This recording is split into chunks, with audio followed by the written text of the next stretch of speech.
Hey guys, it's Heat Dude. I guess I wanted to come on here and talk about the fact that I'm possibly gonna maybe consider getting a Nintendo 64.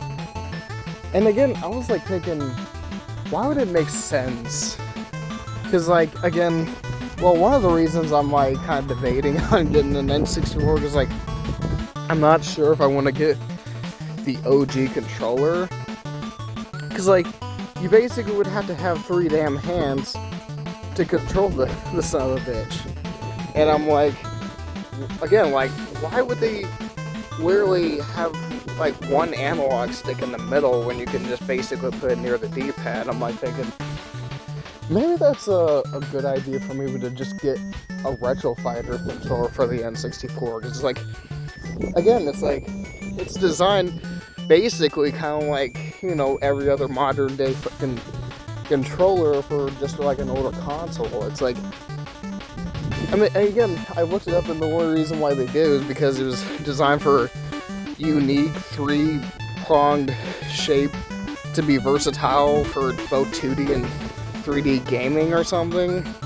Which, I don't know, it's like, personally, why would they make it to where it feels like you need three goddamn hands to control the controller or something? But again, it's like, I guess they worked with what they had back in June 23rd, 1996 in Japan, and October 29th, 1996 in North America, and March 1st, 1997 in Europe and Australia. But again, it's like, personally, I mean, I know the PS1 had literally started out with the analog stickless version of the controller back in 1994.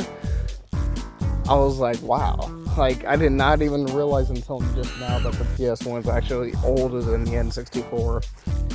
But then, I guess later on came out with a analog stick controller. I couldn't really tell you when because, but personally, if you're playing games like Resident Evil, fucking Metal Gear Solid, and I'm like, the one thing I did not understand when they re-released the PlayStation Classic, and like, again, if you're playing games like fucking Metal Gear Solid or Twisted Metal or Resident Evil 4, why in the hell would they make customers play with the controller that has no fucking analog sticks on them? That does not make any sense. But the one thing I guess I didn't know about certain consoles or their controllers was the fact that they use a memory pack called a controller pack or something. I was just like, hold up, what? So you have to put a memory card in the controller instead of the console itself? Which, I guess, I don't know, it kind of sounds actually more convenient that way. So that way you don't have to walk over to the console and just insert it yourself.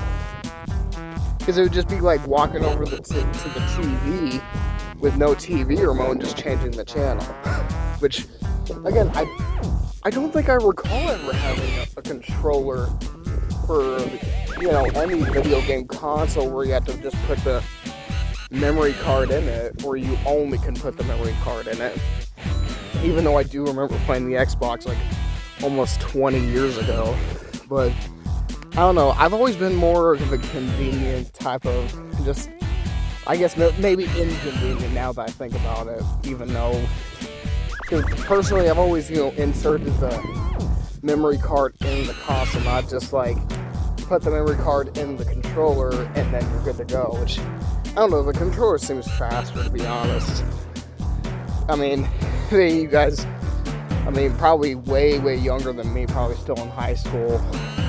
I mean, it'd be crazy if you actually grew up with that, because I actually grew up with that for a long time. Like, just inserting a memory card in the console instead of just auto-saving it like they do nowadays, which I guess there's this thing called Memcard Pro 2, where it has like an OLED screen on it, where you can literally just put enough storage on the memory card to literally save 2 terabyte, you know, it basically has like a 2 terabyte storage system where you can literally just save like hundreds of games on it, which I'm like, shit, that's convenient.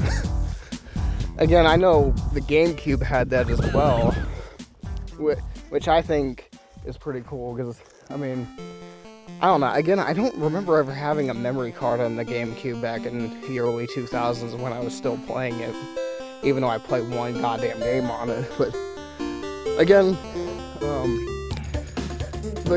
the games I do honestly want to play, even though I haven't played them, is like Donkey Kong 64. I know I mentioned that dozens and dozens of times. Just mainly because it's like looks like a third-person N64 game, exclusive, and I know I would have to literally purchase a fucking expansion pack for that. I mean, which I would imagine, basically it's just to, you know, expand your RAM on the N64 or something. But the only way you can get that out, because you can't really grab it with your fingers, you have to really just yank the thing out with, well, not yank it out, but just like take the plastic piece that holds the pack in it and just literally, I don't know, just pull it out with it, which kind of sounds convenient because it sounds like Nintendo actually knew what they were doing when people had a problem with that. But, you know, the N64 seems like has a lot of really good and exclusive type games that I've never even played when, when the cartridge era was still going on, even in the early mid to late 90s.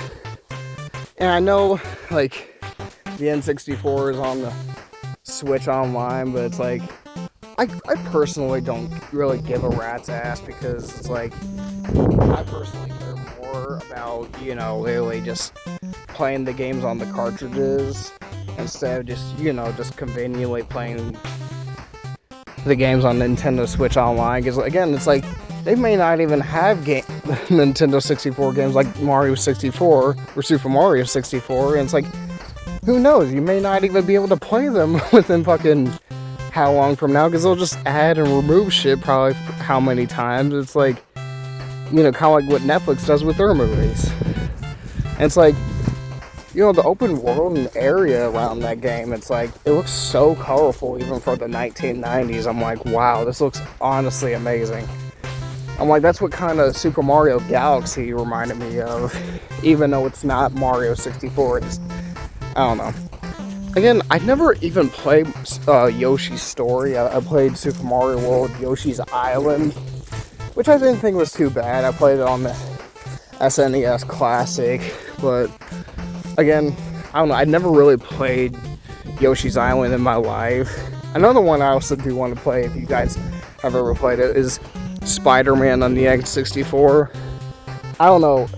The villains in that game, like, they seem like they're far, far, far, in my opinion, superior in that game.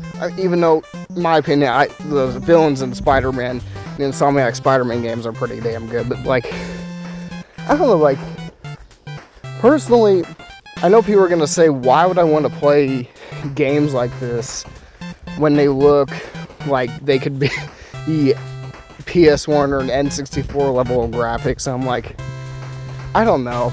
Personally, it's like, this is one of the Spider-Man games that I don't know. Maybe it was just basically Venom that kind of made me want to play it. And again, it's like, I've heard, I don't know, not very many good things, but I just watched some clips of it, and it just, this game looks super badass, even though it's not really, an open world game, which kind of sucks. But again, I don't know. This game came out way before, Spider-Man 2 or the Insomniac series was even really a thing. I'm like, holy shit, like, that's crazy to me. I don't know if he was, like, even based on the, the Spider-Man animated series from the 90s, but again, the villains, I mean, aside from Venom, I haven't seen anything from Carnage or maybe Doc Ock, but not Mysterio or anything like that. But I don't know. Again, I just mainly, want to play it because it's like, want to play the console, even though, because I did look online to see if it makes sense to own a console. But I don't know. it literally did say out people own them for like basically just types of enthusiasts, or again, I'm a collector, so it's like, again, I don't know, playing games like this. I mean, I'm like thinking, why would I want to play games like this when I could just play PS5 or 4 or, you know, Xbox Series X, which I got all those consoles anyway.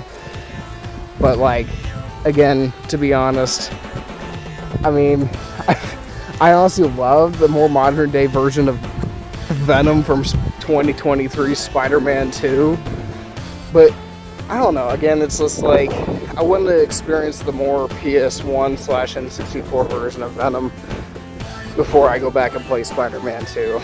But like, so again, I guess that's it today for me rambling on about me getting in the N64. Again, it's like, you know, there's a lot of cool shit I want to experience while I'm playing that console. So again, I guess leave a comment down below if you guys want to. Subscribe, share, see you guys later. Peace out.